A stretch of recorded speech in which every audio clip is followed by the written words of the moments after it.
Hello అండి, అందరికీ welcome to Padma Prasad vlogs. పచ్చిశనగపప్పు బంగాళదుంపతో లైట్ స్పైసెస్ వేసి చేశానండి కర్రీ. ఆహా, ఎంత బాగుందో! అసలు ఇలా కూర వండుతారని మీలో ఎంతమందికి తెలుసో కామెంట్ చేయండి నాతో మర్చిపోకుండా. నాకైతే ఈ కర్రీ చేస్తే నా చిన్ననాటి జ్ఞాపకాలే గుర్తొస్తాయండి. నా చిన్నప్పుడు మా అమ్మగారు ఎక్కువగా ఇలాంటి కర్రీస్ చేసేవాళ్ళు. పప్పులుగా తింటుంటే ఏదో నాన్ వెజ్ తిన్న ఫీల్ ఉండేది. సింపుల్గా టేస్టీగా ఎలా చేసుకోవాలో నేను మీకు చూపించేస్తాను, వచ్చేయండి. ముందుగా ఒక పావు కప్పు దాకా శనగపప్పుని నానబెట్టుకోవాలండి. పావు కప్పు అంటే అర కేజీ బంగాళదుంపలకి 100 గ్రాముల దాకా పచ్చిశనగపప్పు. కనీసం 3 గంటలు నానాలి. దాన్ని నానబెట్టేసుకొని ముందు రోజే అయితే ఇంకా పర్ఫెక్ట్గా ఉడుకుతుంది. ఇప్పుడు కర్రీకి స్టవ్ ఆన్ చేసుకొని కడాయి పెట్టుకొని ఒక 100 గ్రాముల దాకా ఆయిల్ వేసుకొని, ఆయిల్ కొంచెం వేడెక్కాక 1 స్పూన్ దాకా ఆవాలు, 1 స్పూన్ జీలకర్ర, జస్ట్ ఈ 2 చిట్లని ఇస్తే చాలండి. ఓకే, ఏం వేయించుకోకర్లేదు, చక్కగా వేగాయి కదా, చాలు. ఇప్పుడు దీంట్లోనే సన్నగా చాప్ చేసుకున్న ఉల్లిపాయ తురుము వేసుకుంటున్నాను. దీంట్లో ఉల్లిపాయ పేస్ట్ కన్నా ఉల్లిపాయ తురుము సన్నగా చాప్ చేసింది వేస్తేనే బాగుంటుంది, పంట కింద కచ్చా తగులుతూ.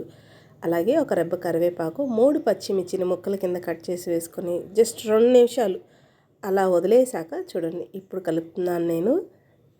వేగాయి కదా, ఇంకొక 2 నిమిషాలు అలా వదిలేద్దాం. ఇప్పుడు దీంట్లోనే అర కేజీ దాకా బంగాళదుంపల్ని తొక్క తీసుకొని ఉడకపెట్టలేదండి, ఒక మాదిరి సైజుగా కట్ చేసుకున్నాను, ఒక మీడియం సైజ్ పీసెస్ కింద. ఇప్పుడు వాటిని కూడా మనం ఈ ఉల్లిపాయల్లో వేసి 2 నిమిషాలు మగ్గపెట్టుకుందాం.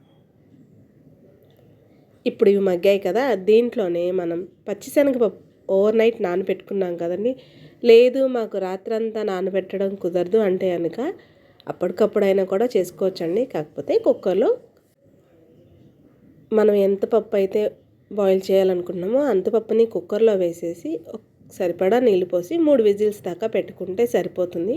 కాకపోతే ఇక్కడ ఏం జరిగిద్దంటే, అలా బాయిల్ చేసి వేస్తే తినేటప్పుడు పంట కింద మనకి కచ్చా అంటూ, అదే అండి కస అంటూ నలగడానికి ఉండదు. జస్ట్ కుక్కర్లో బాయిల్ అయ్యింది కాబట్టి కొంచెం సాఫ్ట్గా అయిపోతుంది. అదే ఇలా నానబెట్టుకొని వండారా, చాలా అంటే చాలా బాగుంటుంది. పచ్చిశనగపప్పు కూడా వేసి కలిపేసాం కదా, ఇప్పుడు రుచికి సరిపడా ఉప్పు, ఒక పావు టీ స్పూన్ దాకా పసుపు వేసి కలపవసరం లేదండి. జస్ట్ మూత పెట్టి ఒక 10 నిమిషాలు వదిలేద్దాం మీడియం ఫ్లేమ్లోనే. చూడండి, మూత తీసి చూస్తే పచ్చిశనగపప్పులో ఉన్న వాటర్ అంతా కూడా డ్రై అయిపోయి 2 ఈక్వల్గా కుక్ అయినాయి. మనం ఉప్పు పసుపు వేసాం కదా, ఇప్పుడు మొత్తాన్ని ఒకసారి కలిపేసుకుందాం, సరేనా? ఈ కూర చపాతీలోకి, రైస్లోకి, అబ్బో దేంట్లోకైనా బాగుంటుంది. అయితే ముఖ్యంగా కాస్త కూర గిన్నెలో వేసుకొని స్పూన్తో తింటూ ఎంజాయ్ చేస్తాను. నాకు నిజంగా అంత ఇష్టం ఈ కూర. మొత్తం అంతా కలిపేసుకున్నాం కదా, ఒక పావు గ్లాస్ వరకు వాటర్ పోసుకొని మూత పెట్టి హై ఫ్లేమ్లోనే కాసేపు కుక్ చేసుకున్నాం. చూడండి, మూత తీసి చూస్తే చక్కగా కుక్ అవుతుంది కదా. ఇప్పుడు దీంట్లో స్పైసీకి తగ్గట్టు కారం వేసుకుందాం. మనం పచ్చిమిర్చి ఆల్రెడీ వేసాం కాబట్టి చూసి వేసుకోండి కారాన్ని. ఇంకొక విషయం చెప్పడం మర్చిపోయానండి, మీకు నచ్చితే దీంట్లో అల్లం వెల్లుల్లి పేస్ట్ కూడా బాగుంటుంది. కాకపోతే ఓవర్ స్పైసెస్ అయిపోతాయి. నాకు పిల్లలకు కూడా ఇదే కర్రీ కాబట్టి నేను వేయలేదు.